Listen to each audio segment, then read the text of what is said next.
बंद करो, बंद करो। हिंदुओं पर अत्याचार बंद करो, बंद करो, बंद करो। हिंदुओं पर अत्याचार बंद करो, बंद करो, बंद करो। अभी ग्रुप से जिन्होंने स्वामी चिन्मयदास जी को, जो इस्कॉन के वहाँ पे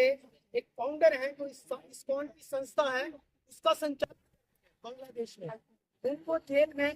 बिना किसी सबूत के, बिना किसी वारंट के जेल में रखा है। उनकी रिहाई के लिए जल्द उनकी रिहाई हो, ये आप समाज को एक बांग्लादेश के लिए एक मैसेज दे रहे हैं कि बांग्लादेश की सरकार इस बात के लिए सचेत हो जाए और जो हमारे निर्मम निर्दयी हिंदुओं पे जो अत्याचार हो रहे हैं उन अत्याचारों को रोका जाए। ये गवर्नमेंट अभी बनी है, हम उस सरकार को ये चेतावनी देना चाहते हैं कि वो हिंदुओं पे ऐसे अत्याचारों को रोक दे, वरना अगर हिंदू जाग गया तो वही हिंदू 1970 के दशक में यदि बांग्लादेश करवा सकता है तो वही हिंदू देश बांग्लादेश को 2025 में उस आजादी को वापस लेते हुए भारत में भी सम्मिलित कर सकता है। इसके लिए हम सब को, जो हमारे सामाजिक संगठन जितने भी हैं, चाहे वो किसी भी संगठन से, सामाजिक संगठन से जुड़े हों, धर्म संगठन से जुड़े हों या अदर किसी सोशल इंस्टीट्यूशन से जुड़े हों, उन सभी को एक साथ मिलके अपनी इस आवाज को बांग्लादेश के उन हुक्मरानों को जो मिलिटेंट्स की आड़ में और जो पाकिस्तान की आर्मी की आड़ में जो हिंदुओं के ऊपर एक ऐसा स्ट्रेटेजिकली एक ऐसा षड्यंत्र रचा रहे हैं कि वहां से हिंदुओं का पलायन करवाएं, कैसे भी हिंदुओं, ये हो नहीं सकता और इसको हम होने नहीं देंगे, क्योंकि बांग्लादेश भी एक समय में भारत का अभिन्न अंग था, वो भारत की ही मातृभूमि है। ढाका, जो आप सब जानते हैं कि एक समय में ढाका हमारे संस्कृति का एक मुख्य केंद्र हुआ करता था। इसके लिए हम सब संगठन मिलके अपने इस प्रदर्शन को ऐसे प्रस्तुत करेंगे कि ये हमारी सबकी आवाज बांग्लादेश के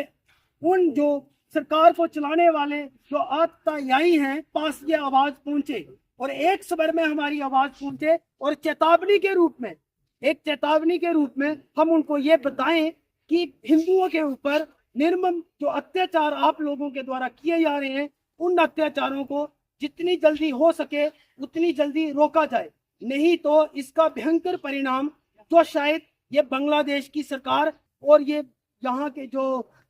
कट्टरवादी जो गुट हैं वो भी इस बात को नहीं जानते और उनको इस बात का भी पता चल जाएगा कि अगर हमने ऐसे अत्याचार, हिंदुओं पे हो रहे अत्याचारों को अगर हमने नहीं रोका तो इसका परिणाम उनको बहुत भयंकर परिणाम झेलना पड़ेगा। अधिकार नहीं है, तो मैं यही निवेदन करना चाहता हूँ कि जिससे गहरी निद्रा में हम लोग सोए हुए हैं, जागना पड़ेगा। हम लोग किसी का विरोध नहीं कर रहे हैं, लेकिन बांग्लादेश की सरकार को यह चेतावनी देना चाहते हैं कि आप लोग जो अत्याचार कर रहे हो हिंदू समाज पर, ये आपके लिए महंगा साबित होगा।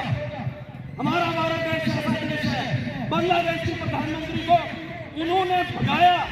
शरण देने वाला हमारा देश है, भारतवासी है। हम भारतवासी होने पर हम लोगों को गर्व करना चाहिए कि जो कहीं भी प्रताड़ित होता है उसको शरण भारत में मिलती है। तो इसलिए भारतवासियों,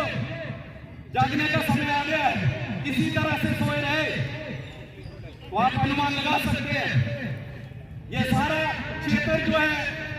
ये भारत का था। बांग्लादेश क्या, अफगानिस्तान क्या, पाकिस्तान क्या, न जाने अखंड भारत कितना था। और आज हम सपना लेकर चल रहे हैं दोबारा अखंड भारत बनाने का, लेकिन ऐसी ऐसी शक्तियां जो अत्याचार कर रही हैं, लेकिन इनको ये समझना होगा कि उन लोगों को ये महंगा पड़ेगा। भारत चुप रहने वाला देश नहीं है, भारत के साथ उनकी सीमाएं लगती हैं, हमारा वो संप्रदाय है, उनके कहीं कहीं दर्द होती है तो हम लोगों को भी उसका पीड़ा का अनुभव होना चाहिए। तो मैं इतना ही कहना चाहता हूँ कि ये जो शक्तियाँ भारत को कमजोर करना चाहती हैं, जो कमजोर समझती हैं, कहीं कहीं के धोखे में कपास न खाई है। भारत हमारा बहुत ही शक्तिशाली देश है, तो अब समय आ गया है भारत को बांग्लादेश के विरुद्ध कोई एक्शन लेने का। और सरकार हमारी सक्षम है, राष्ट्रवाद की सरकार है, तो हमें पूरा विश्वास है कि सरकार जो है उचित निर्णय लेकर और इससे समाधान इसका समाधान निकालेगी। धन्यवाद। हुए हैं हम भारत सरकार को भी और जितने भी जो बड़ी बड़ी कंट्रीज हैं उनको ये हम बताना चाहते हैं कि जो हिंदुओं पे अत्याचार हो रहा है वो तत्काल प्रभाव से बंद होना चाहिए।